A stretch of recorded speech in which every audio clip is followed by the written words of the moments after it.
साथ संगत जी, आज की साखी संगत के लिए लंगर लगाने वाले लोग, संगत की सेवा करने वाले लोग क्या हासिल करते हैं।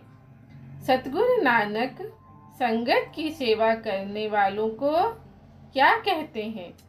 आइए बड़े ही प्रेम और प्यार के साथ आज का ये प्रसंग श्रवण करते हैं। साथ संगत जी, भाई जेठा, भाई उगबंदा और भाई सुभागा ये तीनों चुनियापुर में रहते थे और जात के अरोड़ा थे। ये गुरु सिखों की बहुत सेवा करते थे और रात को जागकर गुरु को हृदय में धारण करते थे, भूखे को भोजन देते थे और नंगों को देखकर उन्हें वस्त्र प्रदान करते थे। तो उन्होंने सतगुरु अर्जन देव जी महाराज जी से पूछा कि हे गुरु जी, हम जो भोजन पितरों के लिए बनवाते हैं, क्या वो भोजन उनको पहुंचता है या फिर नहीं।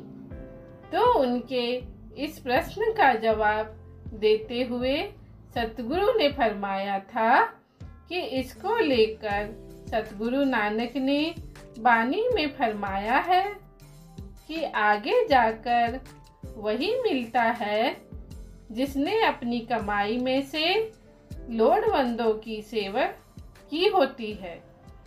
तो सतगुरु के इन वचनों को सुनकर उन्होंने कहा कि हमें कैसे पता चलेगा कि हमारे पितर कहाँ पर हैं, वो स्वर्ग में हैं या फिर नरक में हैं, या फिर उन्होंने कोई जून तो नहीं धारण कर ली है।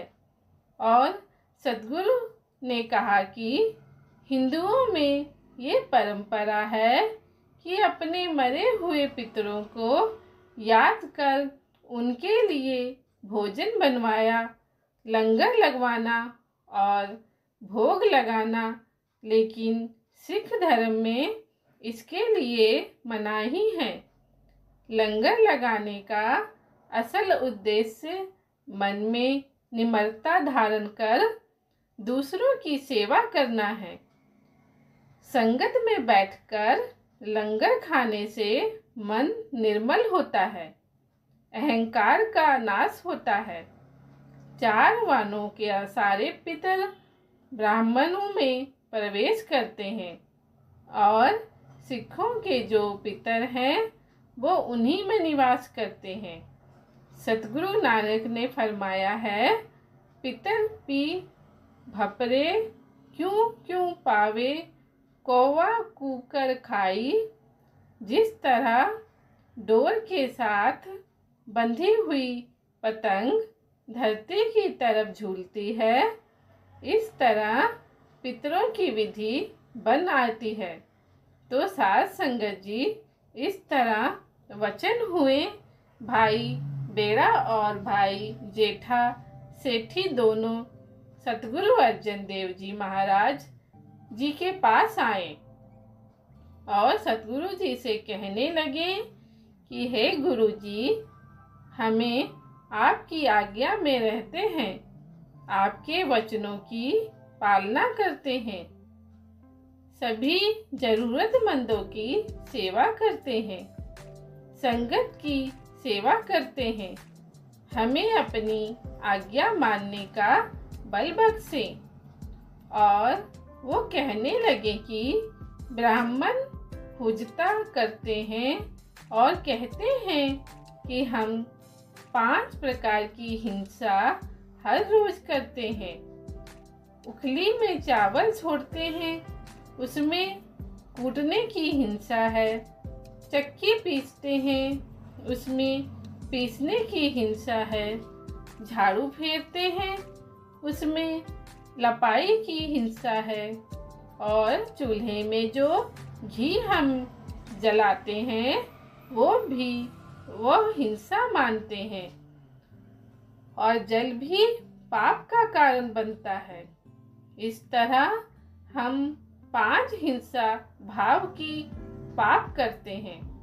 और वे कहने लगे कि ब्राह्मण कहते हैं कि हम इन 5 की आहुति देते हैं, इसलिए हम इस हिंसा से बच जाते हैं और भोजन को पवित्र कर लेते हैं। लेकिन आप ऐसा नहीं करते और पाप करने से प्रक्रिया में शामिल होते हो। तो ये सुनकर सतगुरु अर्जन देव जी महाराज जी ने कहा कि आप जब संगत को भोजन करवाते हो और आप सबकी सेवा करके अंत में खुद ग्रहण करते हो, इसे भोजन पवित्र हो जाता है, क्योंकि अग्नि देवता तो पहले ही हमारे शरीर के अंदर है। चेतन रूप में नारायण सब में है और सूरज सबके नेत्रों में है। हमारी दोनों नाकों में अश्वनी कुमार देवता हैं और दिस पालक देवते हमारे कानों में हैं। हमारी जीवा के ऊपर वरुण का वासा है। अपने रोमों को सारी वनस्पति समझते और सतगुरु कहने लगे कि देवताओं का मालिक इंद्र है। प्रजापति देवता लिंग को जानो और अपने चरणों में प्रभु विष को पहचानो। पवन देवता को अपनी चमड़ी में जानो। इस तरह सभी देवता हमारे शरीर में विराजमान हैं। गुरुजी का नाम लेकर जब ग्राही मुंह में डालते हो तो सभी देवताओं को तृप्त कर लेते हो और जो सिखों को गुरु हित के लिए देते हैं वो बाद में महान फल प्राप्त करते हैं। जो अरदास कर करके प्रसाद बांटते हैं उनके सभी विघ्न दूर हो जाते हैं। प्रभु सभी देवताओं का मूल है। प्रभु के तृप्त हो जाने से सभी देवता तृप्त हो जाते हैं। जैसे हम वृक्ष की जड़ को पानी देते हैं और वृक्ष की जड़ को पानी देने से वृक्ष के सारे पत्ते और टहनियाँ हरे भरे हो जाते हैं। तो सतगुरु के ऐसे वचन सुनकर सिखों ने सतगुरु अर्जन देव जी के सामने सिर निवाया और उनकी वंदना की और हाथ जोड़कर सतगुरु के आगे विनती की कि हे गुरुजी, हमें बताएं कि हम कौन सा नाम जपें। तो सतगुरु जी ने इस प्रश्न का जवाब देते हुए कहा कि सभी नाम प्रभु के हैं और सभी नाम भवजल पार ले जाते हैं। सतगुरु नानक देव जी ने वाहिगुरु जी के शब्द की रचना की है, इसलिए इसका जाप करें। जैसे प्रभु के 4 रूप माने गए हैं, शरीर प्रमुख, संत प्रमुख, देव प्रमुख और महाप्रमुख। इस तरह ही ये नाम चारों मानों के लिए अनुपम हैं। जैसे कि सेना के 4 अंग होते हैं और चारों वैरी का नाश करते हैं, इस तरह ही 4 अक्षरों का बना वाहिगुरु शब्द वैरियों और पापों का नाश करता है।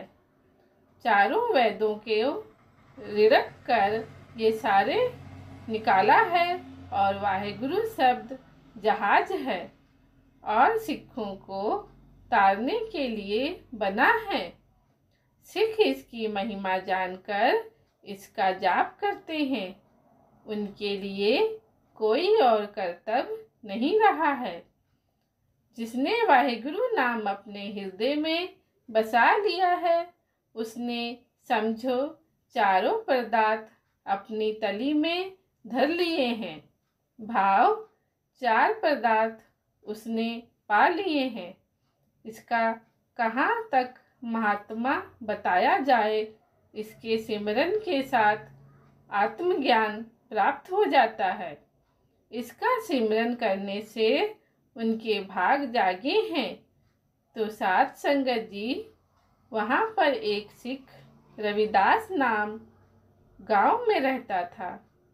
उसने सतगुरु अर्जन देव जी से कहा कि गुरुजी, मैं आपके द्वारा रची हुई वाणी को पढ़ता हूँ और उस पर विचार करता हूँ, लेकिन मन में बुरे ख्याल नहीं जाते।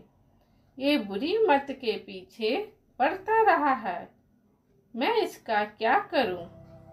तो इसके इस प्रश्न का जवाब देते हुए सतगुरु जी ने कहा कि सफ़ेद कपड़े को जल्दी ही रंग चढ़ जाता है, लेकिन मैले कपड़े को रंग नहीं चढ़ता।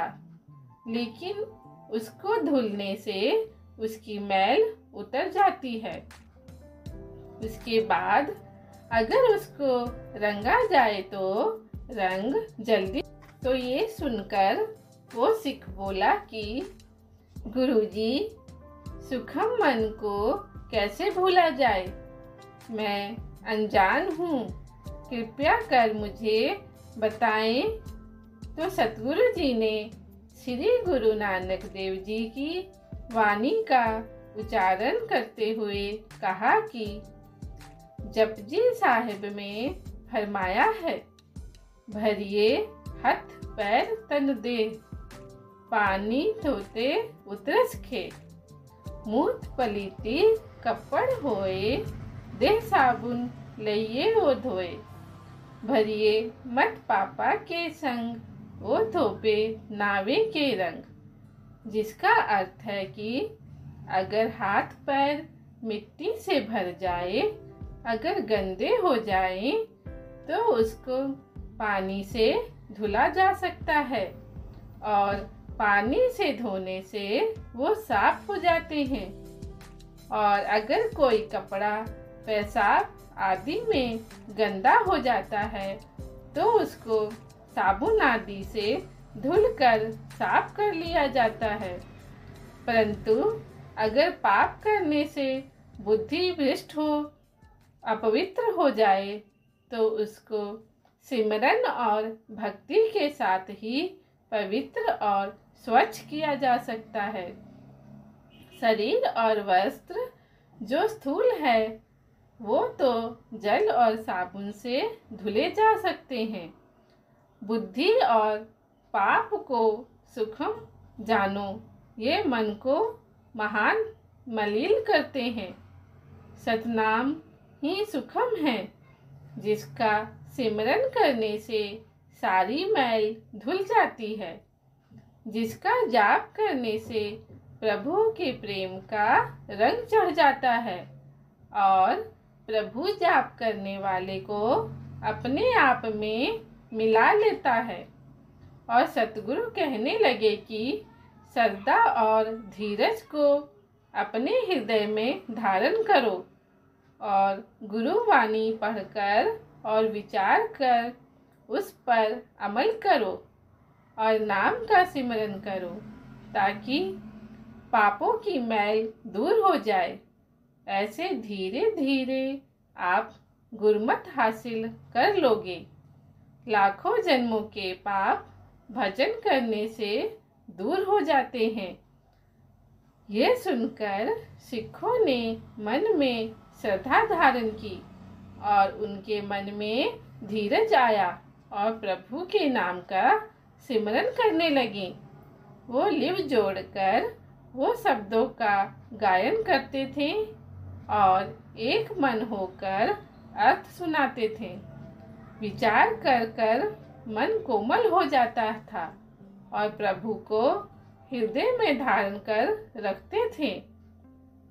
साध संगत जी, जो व्यक्ति पढ़कर उपदेश देता है लेकिन आप उस पर अमल नहीं करता, उसकी छाया किसी पर नहीं पड़ती। लोग सुनते हैं लेकिन उन पर असर नहीं होता। इस तरह से सद्गुरु जी ने सिखों को उपदेश दिया और उन्होंने सुनकर शुभ गुण अपने अंदर धारण किए और चारों तरफ सद्गुरु की जय जयकार हो गई। साध संगत जी के आज के प्रसंग की यहीं पर समाप्ति होती है। प्रसंग सुनाते हुए अनेक भूलों की क्षमा बख्शो जी। धन्यवाद।